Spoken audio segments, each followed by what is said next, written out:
মাননীয় মন্ত্রীকে বলছি আমার এলাকা মানুষ আমাকে 53,000 ভোটে বিজয়ী করছে আওয়ামী লীগের ঘাঁটি সে এলাকায়। সুতরাং আমার এলাকার মানুষ যে আশানি আমাকে ভোট দিচ্ছে আমার সেই প্রত্যাশা পূরণে আমাকে কাজ করতে হবে, আমার সাহায্য লাগবে। আমি শূন্য হাতে আপনাদের কাছে এসেছিলাম, আপনারা হাত ভরে দিয়েছেন, বুক ভরে দিয়েছেন, হৃদয় উজাড় করে আমাকে দিয়েছেন। আপনাদের এই ঋণ শোধ করার কোন শক্তি সামর্থ্য আমার নাই। আরো বেশি আওয়ামী লীগের একটা ঘাঁটি ছিল, কি বলেন, ছিল কিনা? আলহামদুলিল্লাহ আপনারা এই ইউনিয়ন থেকে আমাকে দয়া করে মায়া করে বিপুল ভোটের ব্যবধানে 1500 বেশি ভোটের ব্যবধানে আপনারা বিজয় করেছেন। খালি ভোট নিয়ে ভাইয়া যাব, অনেক এমপি আছে, এলাকার মানুষ খবরও পায় না আলহামদুলিল্লাহ, কিন্তু আমাকে যখনই ডাকছে এই যে নেতৃবৃন্দ আমি চলে আসছি তাকে।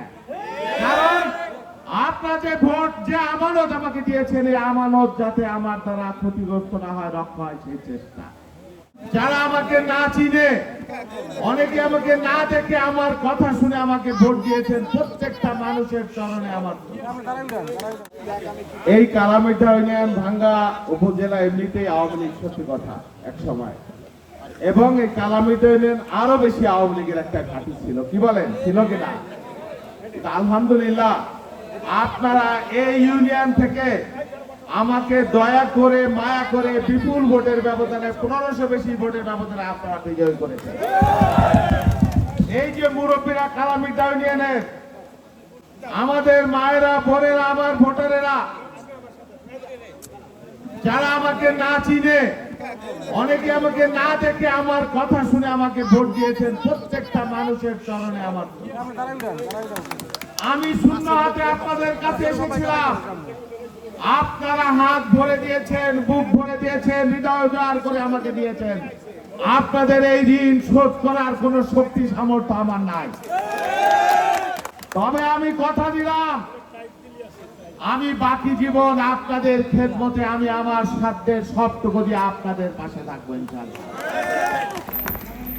প্রিয় কালামিটা ইউনিয়নবাসী, বক্তব্য দিতে আসি নাই, নির্বাচনের আগে যে কয়বার আসছি, নির্বাচনের পরে তার চাইতে বেশি কালামিটা কিন্তু আসছে। আপনারা যখন ডেকেছেন তখনই আসছি, খালি ভোট নিয়ে ভাইয়া যাব, অনেক এমপি আছে, এলাকার মানুষ খবরও পায় না আলহামদুলিল্লাহ, কিন্তু আমাকে যখনই ডাকছে এই যে নেতৃবৃন্দ আমি চলে আসছি তাকে।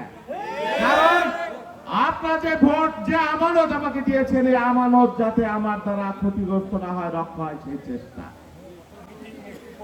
ইচ্ছা করলে ঢাকায় থাকতে পারতাম, আরামাইশ দেশ বিদেশে ঘুরতে পারতাম, যে নির্বাচনের আগে অনেক কষ্ট করেছি, এখন তো নির্বাচন হয়ে গেছে, এখন একটু আরামাইশ করে নেই। কিন্তু প্রত্যেক সপ্তাহে আমি 3 দিন 4 দিন এই নির্বাচনী এলাকায় যারা আমাকে ভোট দিয়েছে তাদের কাছে তাদের সুখ দুঃখের কথা শুনতেছি। এই যে রাস্তার কথা বললো, অনেকগুলো রাস্তা অলরেডি পাস হয়ে গেছে, অনেকগুলা কোন কোন রাস্তা আমি বলতে পারবো না, আমি নেতৃবৃন্দকে নিয়ে বসবো, প্রত্যেকটা ওয়ার্ডের নেতৃবৃন্দকে নিয়ে বসবো, কোথায় কোথায় রাস্তা লাগবে, সেই রাস্তা আর্সেনিক টিউবওয়েল কাদের লাগবে, ইনশাল্লাহ আমি যদি না পারি আর কেউ পারবে না এই এলাকায়। আপনাদের জন্য এইখানে কাজ করা লাগে, মন্ত্রণালয়ে তদবির করা লাগে।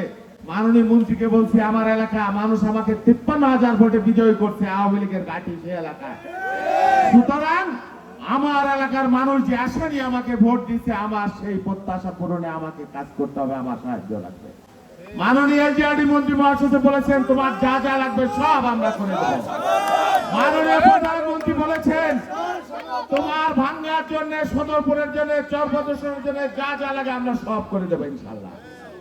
আমার কথা, আমার কোন দল নাই, মত নাই, ধর্ম নাই, বর্ণ নাই, হিন্দুরা মুসলমানেরা মিলেমিশে আমাকে ভোট দিয়েছে। সকল মানুষের নিরাপত্তা পাবার, নিরাপত্তা দেবার অধিকার কর্তব্য আমার। আমি মনে করি এই এলাকার একজন মানুষও যদি নির্যাতিত হয় তার দায় দায়িত্ব আমার উপরে আসবে। আমি কথাই না কাজে বিশ্বাস করি।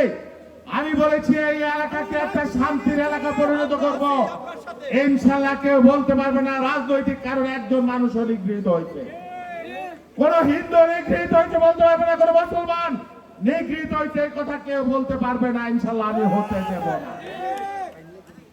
আর অনেকে বলছে ইয়া বাবা না কি বাবা যেন এই বাবার অত্যাচার। হ্যাঁ, এই যে ইয়া বাবা, এই ইয়া বাবা ওয়েলকাম কি টেলিগ্রাম কি এইসব পার্টি মাটি এলাকায় আছে, এটা সত্য। এই ইয়াবা পার্টি দেশকে ধ্বংস করে দিচ্ছে। আপনারা আপনার পরিবার সন্তানদেরকে খেয়াল করবেন, খালি পরিষ্কার করা। আমি নিজে এই বিষয়ে আমি কোনো আপোষ করব না, করব না, করব না।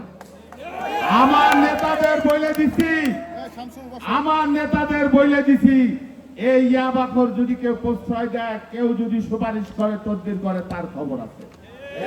কথা কিন্তু পরিষ্কার। আর আমার যারা পুরনো নেতা এখানে রয়েছেন, দীর্ঘদিন কষ্ট করেছেন, তাদের প্রতি আমার শ্রদ্ধাবোধ, সালাম। তাদের সম্মান সর্বাগ্রে তারা পাবেন। কিন্তু বারবার যদি আপনারা একটা কথা বলেন, শুধু আপনারা ভোট দিয়ে কিন্তু আমাকে এমপি বানান নাই, অন্য যারা রয়েছে তারাও কিন্তু মনে কষ্ট পায়। সেই জন্য আপনাদের খেয়াল করতে হবে যে এলাকার সম্মানিত মানুষ, অভিজাত পরিবারের মানুষ, তাদেরকে যদি দলের মধ্যে আপনারা সম্পৃক্ত করতে না পারেন, তাহলে আমি যদি না থাকি, আমি যেদিন চলে যাব, সেদিন কিন্তু যে বিএনপি আপনার সেই বিএনপি থেকে যাবে। সুতরাং বিএনপি কে মর্যাদাবান করতে হলে, বিএনপি কে শক্তিশালী করতে হলে, আমাদের পুরনো যারা নির্যাতিত রয়েছে তাদের সাথে নতুন সম্মানিত মানুষ, অভিজাত পরিবার, সম্মানিত পরিবার, সকল মানুষকে সম্পৃক্ত করে আমরা আমাদের দল তৈরি করব। যারা এলাকার জন্য ক্ষতিকর হবে না, তাহলেই কেবল একটা কার্যকরী শক্তিশালী বিএনপি হবে। যেই বিএনপি আমি থাকবো না, এরা থাকবে না, বাট বিএনপি থাকবে যুগে যুগে, শতকালে শত বছর। সেই রকম একটা শক্তিশালী, একটা মর্যাদাবান সংগঠন তৈরি করবার জন্য আমরা সকলে মিলেমিশে কাজ করব। সেরকম একটা কমিটি আমরা এখানে দেবো ইনশাআল্লাহ। এই বিষয়ে আপনাদের সহযোগিতা চাই, সকলের সহযোগিতা চাই। আল্লাহর রহমতে অনেকগুলা রাস্তা উদ্বোধন করছে এই পর্যন্ত, 30-40টা। অনেকগুলা রাস্তা পাস হয়েছে, মসজিদ পাস হয়েছে, অনেকগুলা খাল কাটছে। ইনশাআল্লাহ ভাঙ্গা 5 বছরের কোন রাস্তাঘাট বাকি থাকবে না।